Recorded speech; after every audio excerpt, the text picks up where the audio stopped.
This, I just wanted to show you, is one of my climbing roses, Madame Alfred Carrier, and it has gone crazy and it's growing into the windows of my daughter's bedroom.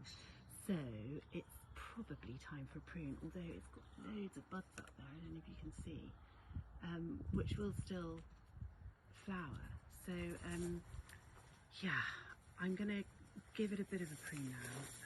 The rule of thumb with climbing roses is that you prune them anytime between now and sort of February time. They flower on new growth, so you can't really go too wrong. You need to take out any dead, diseased or damaged wood first, and then tie in any long whippy stems that you want to keep. So something like that, for example, I might want to keep. Tie it in as horizontally as you can, because that forces the stems to flower all the way along the stem. You get many, many more flowers if they think that they've reached the top of where they need to go. By bending them down, you're making them think that.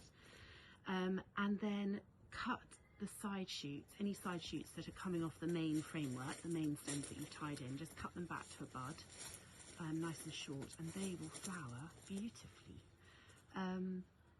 So yeah, it seems a bit of a shame to do it now because the buds are all still up there, but I think I've just, now's as good a time as any, and it's sunny, and yeah, I'm going to give it a go.